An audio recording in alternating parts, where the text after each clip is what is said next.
여러분 습관이 영성이라는 책이 있어요. 습관이 영성이다. 사람의 행동과 습관은 그 사람의 사고와 생각에 의해서 결정이 되죠. 그러니까 한마디로 이야기하면 그 사람의 행동이 곧 그 사람이라는 거예요. 그 사람의 행동을 결정하는 것이 그 사람의 생각이고 그 사람의 사고이죠. 그 사람을 알려면 그 사람이 하는 행동을 보면 그 사람을 알 수 있죠. 그리고 그 사람이 하는 말을 보고 그 사람이 하는 사고의 패턴을 보면 그 사람을 이해할 수 있는 것이죠. 여러분 믿음이 있다고 하는데 행동이 없으면 믿음은 없는 거죠. 그러니까 믿음은 반드시 열매라고 하는 열매를 행동이라고 하는 열매를 반드시 맺게 되어 있는 거예요. 이것이 야고보서의 이제 핵심이거든요. 핵심. 그래서 여러분 믿음이 있다면 반드시 믿음에 따른 행위와 행동이 있어야 됨을 지금 야고보가 지금 강조하고 있는 것이죠. 이 교회 내에 아마 성도님들 사이에서도 지금 이 싸움과 다툼이 있었던 것 같아요. 그래서 싸움과 다툼을 이야기하는데 이 싸움이라고 하는 원어를 보면 이제 몸으로 하는 싸움이에요.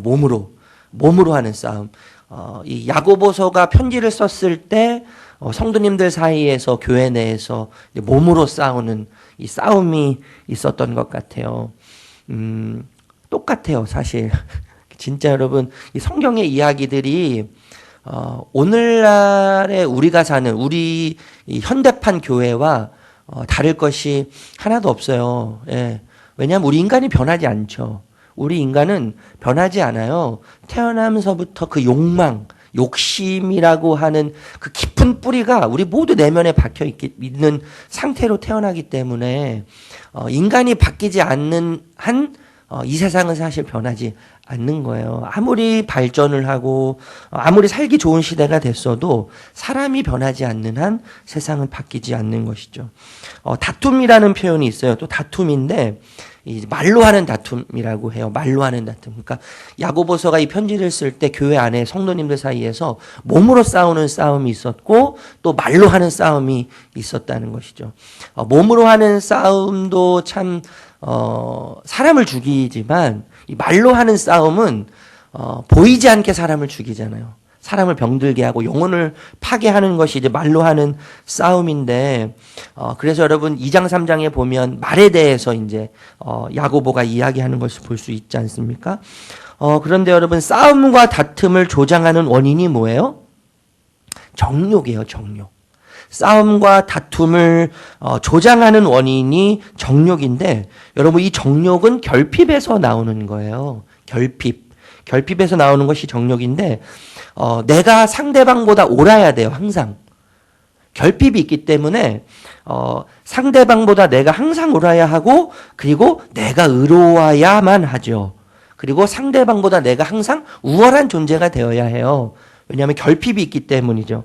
그 결핍에서 정욕이라는 것이 나오는데 이 정욕을 다른 말로 하면 욕심이라고 이야기하는 거죠. 우리 1절 2절 다시 한번 읽어보겠습니다. 1절 2절. 1절 2절 시작. 너희 중에 싸움이 어디로부터 다툼이 어디로부터 나느냐? 너희 지체 중에서 싸우는 정욕으로부터 나는 것이 아니냐? 너희는 욕심을 내어도 얻지 못하여 살인하며 시기하여도 능히 취하지 못하고 다투고 싸우는도다. 너희가 얻지 못함은 구하지 못하기 때문에 3절도 읽어볼게요. 구하여도 받지 못함은 정욕으로 쓰려고 잘못 구하기 때문이라. 여러분 욕심과 욕망은 대단한 힘이 있어요. 그래서 그 욕망과 욕심을 가진 자로 하여금 그 욕심과 욕망은 움직이게 만들거든요. 움직이게 만드는데 그 움직이는 방식이 집착적이에요. 집착적이고 무절제적이고 파괴적이라는 거예요. 네. 그 욕망과 욕심에는 힘이 있어요. 힘이 있어서 그 욕망과 욕심을 소유한 자를 움직이게 한단 말이에요. 움직이게 하는데 그 움직이는 방식이 집착적이고 무절제적이고 파괴적이에요. 그래서 욕망과 욕심은 자리를 벗어나게 만들죠. 있어야 할 자리를 벗어나게 만들어요. 그리고 장소를 벗어나게 하고 그 있어야 할 시간을 벗어나게 만들죠. 정욕과 욕심은 결핍에서 나와서 자신의 옳음과 자신의 의와 자신의 우월감, 그리고 결핍에서 나왔기 때문에 결핍을 채우기 위한 욕망과 또 욕심은 무언가를 차지하려고 다투고 싸우는 차원을 훨씬 넘어서죠. 그래서 그 결핍을 채우기 위해서 살인까지 과감하게 한다는 거예요. 살인까지요. 그래서 여러분 이 욕망과 욕심은 끊임없이 싸우게 하고 다투게 하고 결국엔 누군가를 살인하게까지 한다는 거예요. 누군가를 죽이고 살인하게까지 하는데 여러분 살인은 예수님도 말씀하셨잖아요. 마음으로 누군가를 미워하면 뭐예요? 죽인 거예요. 살인이죠. 행위로만 누군가를 죽인 게 살인이 아니라 예수님께서 말씀하셨던 것처럼 마음에 누군가를 미워하고 죽이고 싶은 마음을 가지면 살인인 거예요. 저도 수없이 많은 사람들을 죽여요, 사실. 죽이는 거예요. 예. 아내가 조금만 마음에 안 들면 속으로 미워하면서 아내를 죽이죠. 우리 자녀들이 조금만 마음에 안 들면 마음으로 죽이는 거예요. 예. 성도님들 사이에서 또 교육자들 사이에서 우리가 속한 공동체에서 우리가 끊임없이 마음으로 얼마든지 살인할 수 있는 자들이라는 거예요.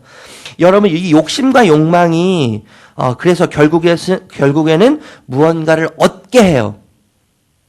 무언가를 얻게 해요. 나의 결핍을 해결하게 해요. 그런데 무언가를 얻고 내 결핍을 채우도록 하는 것 같지만 결국 원하는 것을 얻지 못하게 만드는 것이 욕망이고 욕심인 거예요. 왜냐하면 여러분 결핍과 빈 공간을 채우기 위해서 욕망에 반응하잖아요. 욕망에 반응해서 누군가와 싸우고 다투고 그리고 누군가를 살인까지 하면서 그 욕망에 반응하면서 내 결핍을 채워서 결국엔 그것을 취하고 갖고 그런 상황에 이르지만 그 끝은 뭐냐 하면 또 다른 결핍이죠. 또 다른 결핍이에요. 욕망과 욕심에 반응해서 내 결핍을 채우지만 욕망과 욕심에 의해서 취한 모든 것, 얻게 된 모든 것이 주는 결국은 뭐냐 하면 결핍이라는 거예요. 또 다른 결핍이라는 거죠. 또 다른 부족이라는 거예요. 그래서 취했지만 취한 게 아닌 거예요. 욕망과 욕심에 의해서 취했지만 취하지 못하게 되는 것이죠. 가졌지만 가지지 못하게 되는 거예요. 만족이 없는 거죠, 만족이. 그런데 여러분, 이 정욕과 욕심이, 우리 신앙생활, 모든 신앙의 행위에도, 영향을 줘서 변질시킬 수 있다는 것이 정말 무서운 이야기거든요. 3절 말씀 우리가 읽어볼까요? 3절 말씀 다시 한번 읽어볼게요. 3절 시작. 구하여도 받지 못함은 정욕으로 쓰려고 잘못 구하기 때문에. 여러분 정욕과 욕심이 우리의 신앙생활을 변질시킬 수 있는데 여러분 기도라는 행위는 얼마나 아름답고 고귀한 행위예요. 하나님과 소통하는 너무나 아름답고 신비하고 고귀하고 고결한 행위임에도 정욕을 채우기 위한 수단으로 기도를 변질시킬 수 있다는 것이죠. 여러분 정욕을 채우기 위해서 기도를 하는 수단, 기도를 수단으로 삼는 행위는 정욕을 섬기는 행위와 똑같은 거죠.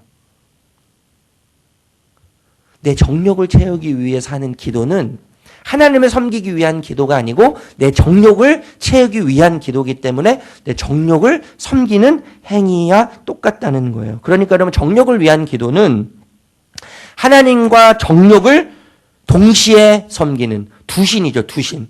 하나님이라는 신과 정욕이라는 신을 동시에 섬기는 행위인 거예요. 양다리죠, 양다리. 양다리고 이것은 뭐예요? 혼합주의예요, 혼합주의. 완전 섞여 있는 혼합주의예요. 그리고 4절에서 뭐라고 이야기해요? 간음했다고 이야기하잖아요. 간음. 4절 말씀 읽어보겠습니다. 4절 시작. 간음한 여인들아 세상과 벗된 것이 하나님과 원수됨 알지 못하느냐. 그런 중 누구든지 세상과 벗이 되고자 하는 자는 스스로 하나님과 원수되는 것이니라. 예. 정욕을 섬기고 기도를 통해서 아주 순결하고 고결한 행위임에도 불구하고 정욕에 반응하고 욕심에 반응하는 우리의 기도의 행위는 정욕을 섬기는 행위가 될 수 있다는 것이죠. 그래서 두 신을 섬기는 거예요. 두 신. 이게 영적인 간음이잖아요. 간음? 여러분, 간음은 부부관계에서 벌어지는 거죠. 부부관계. 하나님과 우리를 여러 관계로 비유하시는데 그 중에 하나가 이제 부부잖아요. 부부인데 여러분, 부부가 되는 순간 남편은 오로지 아내만 바라봐야죠. 그리고 아내는 남편을 바라봐야 되는 거예요. 남편은 아내를 바라봐야 돼요. 다른 생각을 품으면 안 돼요. 다른 마음을 품으면 안 돼요. 그것이 간음이죠. 간음. 간음은 좀 전에 제가 그런 말씀드렸지만 마음으로 살인을 하는 것처럼 마음으로 얼마든지 간음을 할 수 있다는 거예요. 혼합주의, 여러분 이 양다리 걸친 이 간음하는 모습, 여러분 당시에 아마 우리 성도님들이 그런 마음을 가지고 있었던 것 같아요. 금상첨화라는 단어가 있잖아요. 금상첨화. 이 금상첨화라는 단어가 비단 위에 꽃을 더한다는 뜻이에요.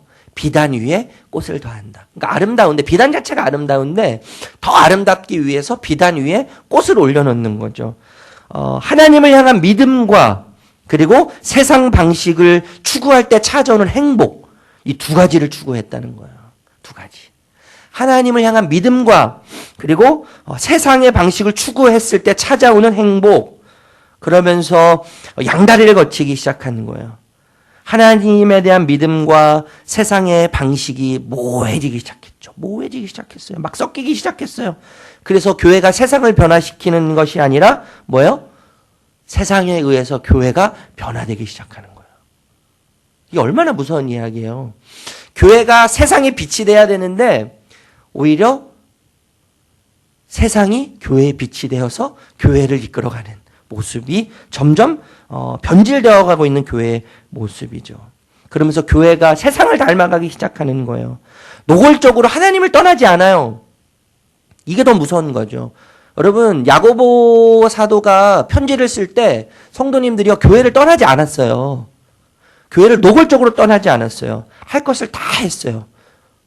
광야의 이스라엘 백성들처럼 절기를 지키면서 그들이 해야 될 의무들을 다 지켰어요. 그런데 동시에 뭐 했어요? 금송아지를 숭배하기 시작한 거죠. 예. 여러분, 우리가 하나님을 숭배하고 하나님을 섬긴다고 하지만 동시에 세상을 섬기는 방식이, 공존하는 방식이 얼마나 우리에게 많이 지금 잔재해 있는지 몰라요. 노골적으로 하나님을 떠나지는 않았지만 하나님을 믿으면서 세상을 섬기는 이 방식을 택하는 어리석음을 범하고 있는 것이죠. 가늠하는 여인의 이 표현 속에 이것이 담겨져 있는 거예요. 가늠하는 여인, 양다리 걸치는 모습을 그래서 세상의 친구가 된다고 이야기하죠. 세상과 벗된다고 이야기하는 거예요. 여러분, 세상과 벗되는 순간 자연스럽게 하나님과 원수가 되는 것이죠. 영적인 외도의 상태요. 여러분, 당시의 벗은 오늘날의 벗과는 약간 차원이 훨씬 더 좀 높은 고차원의 그 관계였다고 해요. 물질과 정신을 공유하고 때로는 이성보다 더 친밀한 관계였다고 이야기를 합니다. 여러분, 세상과 벗해서는 안 되는 이유가 뭐죠? 하나님이 질투하시잖아요. 하나님이 질투하세요. 하나님이 질투하시는 5절 말씀 읽어볼까요? 5절 시작. 사모한다 하신 말씀을 헛된 줄로 생각하느냐. 여러분, 성령이 질투하시는 거예요. 우리의 신랑 되신 하나님께서 신부된 우리가 다른 마음을 품고 다른 생각을 품는 것을 보시면서 질투하시기 시작하시는 거죠. 여러분, 세상과 벗하면 안 되는 이유는, 또 다른 이유는 뭐냐면 제가 시작하면서 말씀드렸지만요, 세상이 모든 것을 줄 수 있을 것 같지만 사실 세상이 주는 것은 그것을 소유하고 그것을 취하면 취할수록 더 큰 결핍으로 우리를 몰고 가는 거죠. 더 큰 부족으로 우리를 몰고 가는 거예요. 그러나 하나님은 세상의 가치와 생활 방식이 줄 수 없는 더 큰 은혜를 주시죠. 6절 말씀 읽어볼게요. 6절 시작.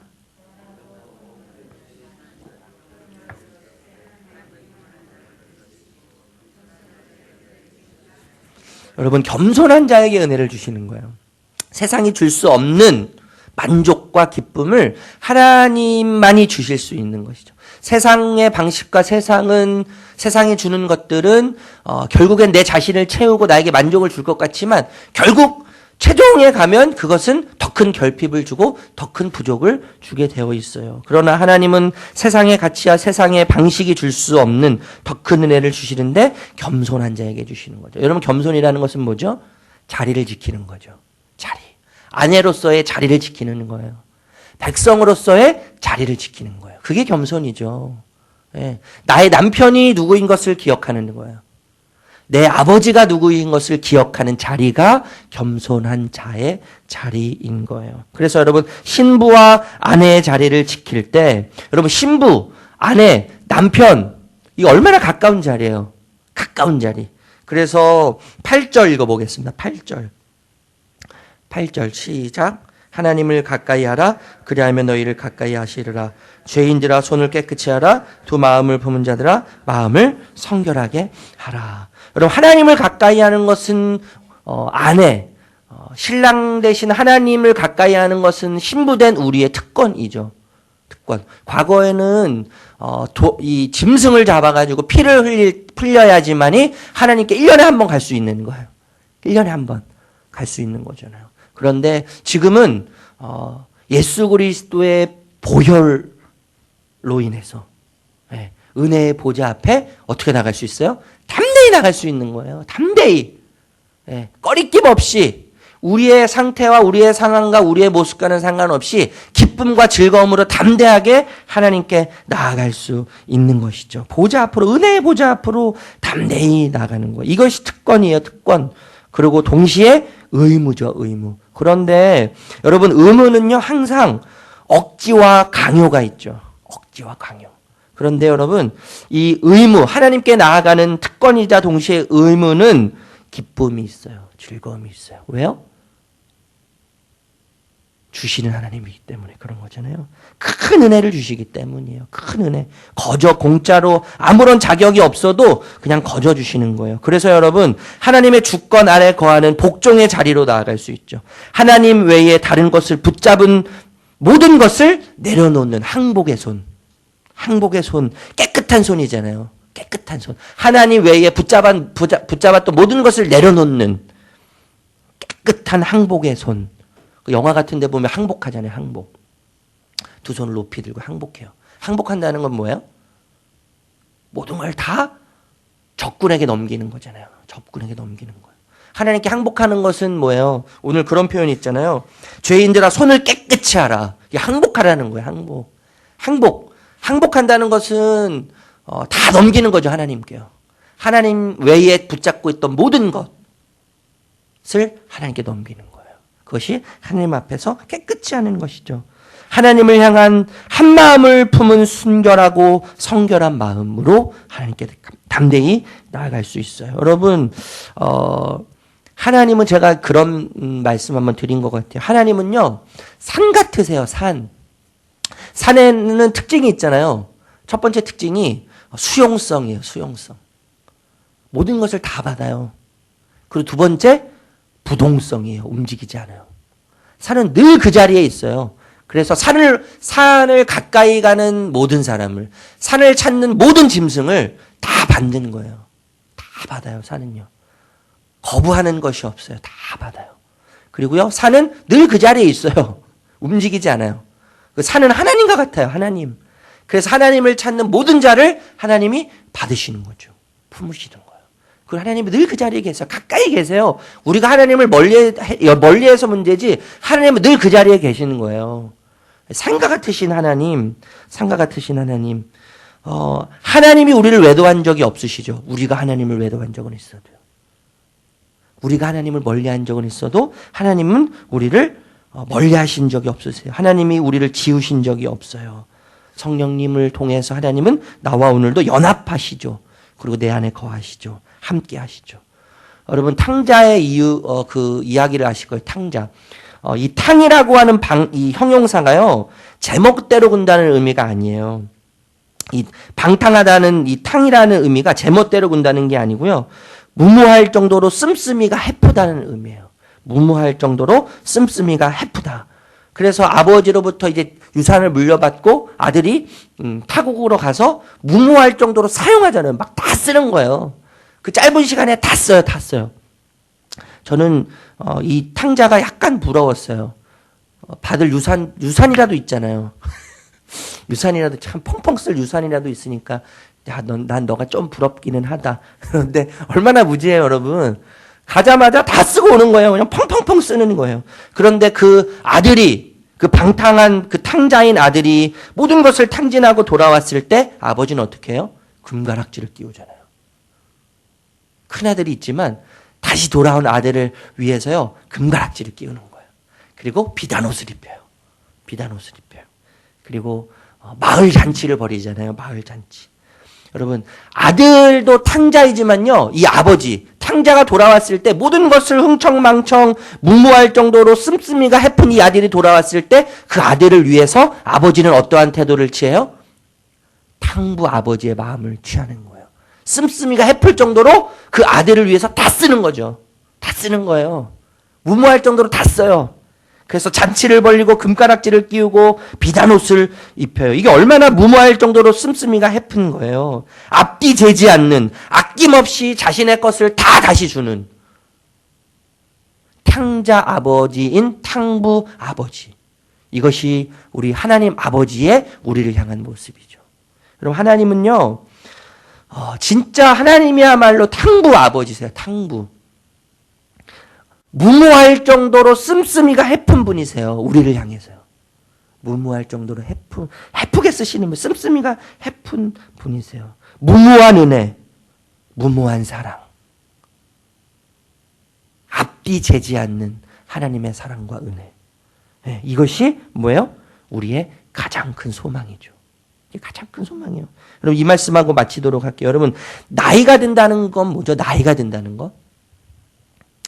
나이가 든다는 거예요.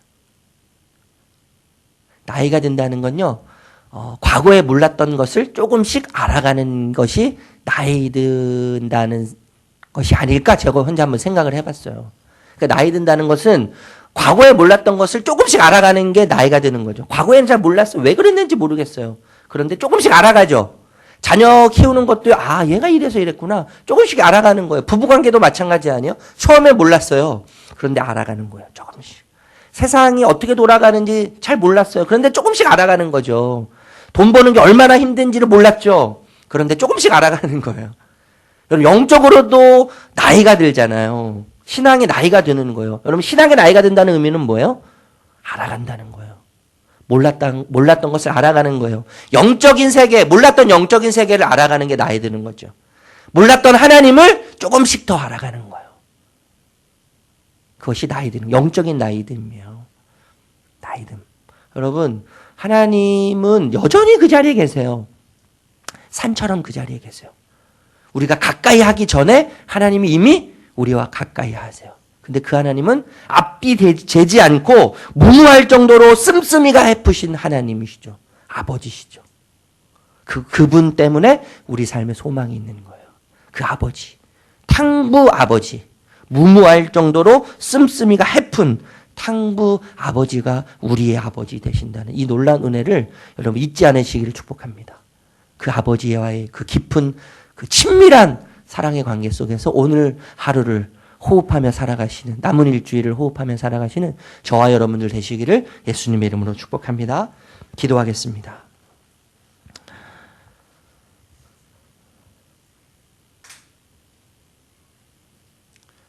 하나님, 하나님께서 여전히 산처럼 동일하게 그 자리에 계시며 하나님을 찾는 모든 자들을 받으시고 품으시는 무모할 정도로 앞뒤 재지 않는 탕부 하나님이심을 이 시간 그 은혜 앞에 서서 다시 한번 우리 마음속에 새기며 그 아버지를 부릅니다.